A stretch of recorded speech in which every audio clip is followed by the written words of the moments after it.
Do you know what the only reason is for women remaining caught in the alcohol trap? Fear. When women are caught in the alcohol trap, they fear success and they fear failure. So let's break that down and look at what you can do about that if you're one of those people who might be understandably feeling like that right now. The first thing is that all fear is an illusion. And when it comes to alcohol and the conundrums and the confusion, then the illusion is even more significant. You see, we fear success because we cannot imagine that our life would either be fun or that we could cope in life without alcohol. And there are a whole host of reasons around that. So we think that it wouldn't be fun to live our lives without alcohol because there is false evidence in our world at the moment that that is the case. Alcohol is the only drug in our society that we have to justify not taking. So the fear of losing out and not having fun holds us back. There are many, many ways in which this is an illusion. We also fear that we're unable to cope in life without alcohol. And again, that is also because of the illusions and the con trick that alcohol plays on our brain and is largely playing on the whole of the society in which we live in. So these are learnt responses, and as they have been learned, they can also be unlearned. So we're talking about going into the unknown when we're thinking about stopping drinking, and there is always an element of fear in that. One of the biggest issues about making any change is making the firm decision that change is what you want. It's that moment when we draw a line in the sand and say, no matter what, this is going to happen. This problem is going to be solved. So let's look at that fear of success and imagining what it can be like. There is not a person on the planet who has changed their mindset around alcohol, who has discovered the social secret and walked free, who will not tell you that everything about life is 1,000,000 times better when you have walked through the illusion and you're the other side of it. But the fear is that in between here and that imaginary there is a whole host of fire-breathing dragons that we've got to navigate, we've got to battle. And that even when we get there, the belief is that that will be an illusion. But I'm telling you, my friend, that when you get to the other side, what you will find is a calm, peaceful shore. There are no fire-breathing dragons in any lake. It's just a shimmering mirage. And when you walk through that veneer, that illusion, you will see that life, the other side of it, is amazing. The reason that most people get to the point where they want change is that the present is just so unbearable, uncomfortable, and miserable. And yet they still fear success, but they also fear failure. Because what may have brought you to the point where you're thinking about change or you're exploring this issue is that you would probably have done a few things to try to change the effect that alcohol is having on your life yourself. You might have tried to cut down, you might have tried to stop altogether for a period of time, and you may have had a degree of success. But what most people find is that they end up coming back to it.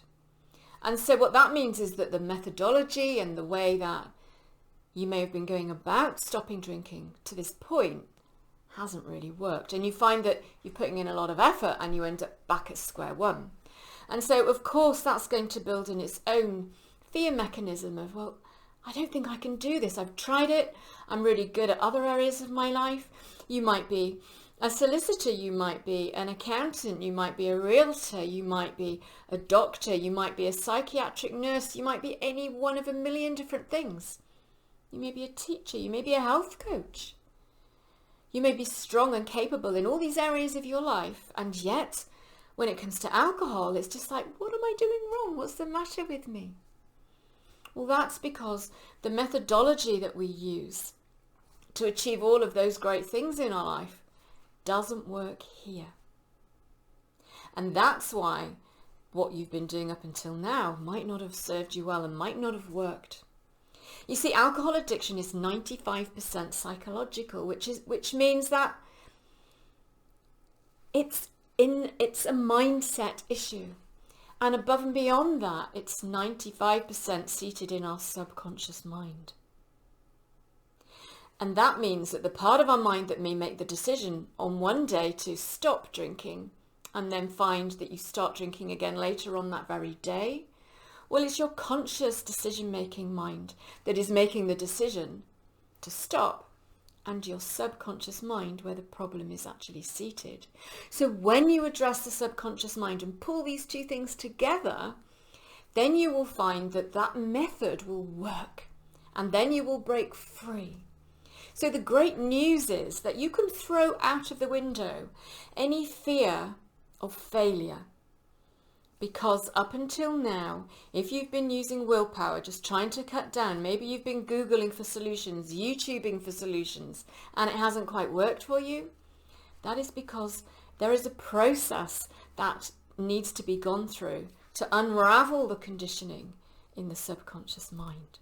So with the right method, that fear of failure can go right out of the window. If I said to you, right, I would love for you to peel me a beautiful load of potatoes, and I gave you a hacksaw to do it, would you give me a beautiful load of peeled potatoes? Or would you give me carnage? Whereas if I gave you the right tool, you could master the potato peeling art. So with the right tools, you can achieve, and that fear of failure can disappear. So what about the fear of success? Here's the thing. Let's imagine that you are moving house. You've made the decision, and that is key. You've made the decision. You can't half move house. You either move house or you don't. And this is the same. You can't half solve an alcohol problem. You either solve it or you don't. You have a choice. You can commit to continue to suffer, or you can commit to solve the problem. Move house. Okay, so you've decided to move house, right? It's in a new area, it's in a new town, it's in a new community. Now you might have gone along to that town, you might have looked at the house, you might have spoken to other people. What is it like? Did you make that move? What was it like for you? Was it okay? I'm really scared because it's a big change, you know. I can't imagine really what it's like. I've got a bit of a vision. Living in this house where I'm going to feel free and bright and spacious. I'm going to wake up every morning feeling fresh, clear-headed. It's going to be great. But what if it's not right for me? What if I can't do it? What if? The fear of success. And so you can go and talk. You can go and visit. You can go and imagine. And all of that is really, really powerful. And I want you to do that here. I want you to imagine that it can work for you, because it can. It worked for me. It's worked for 15,000 women that I've been coaching over the last 3 years. And therefore it can work for you. Amazing freedom. So you're planning to move house. In fact, you've decided you're going to move house. And you make that decision before you get there. You make that decision before you actually know what it's like. You make that decision before you 100% know how you're going to adjust and adapt and what it's going to be like. But you have a vision. You have hopes and dreams for what it will be like in this new house. And so you make the decision to move. Because standing still, staying put, is not, it's guaranteed not to give you your vision. And something as life transformational as kicking alcohol out of your life, flying free through the window, is literally one of the most positive, inspiring and uplifting decisions that you will ever make in your life. So we're moving house. We're going somewhere else. But right now, all you know is what you know in your current area, in your current world, in your current environment, in your current learning.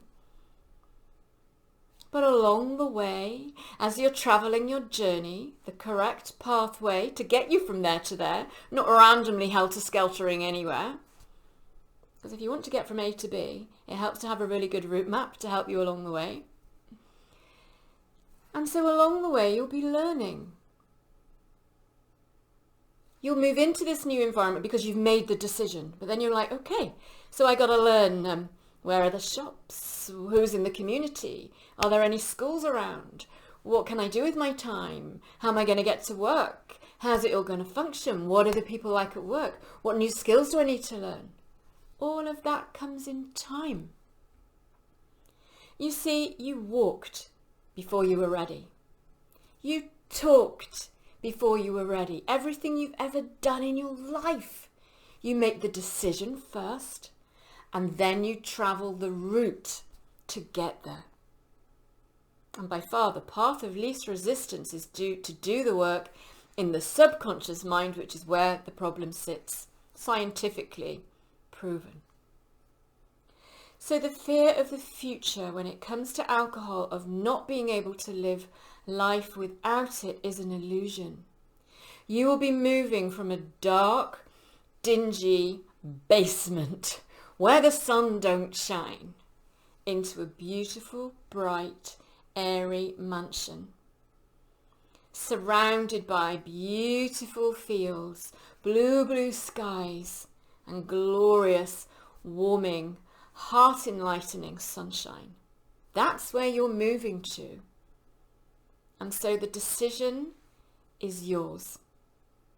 Are you going to choose fear, or are you going to choose freedom? I know what I chose. Take care.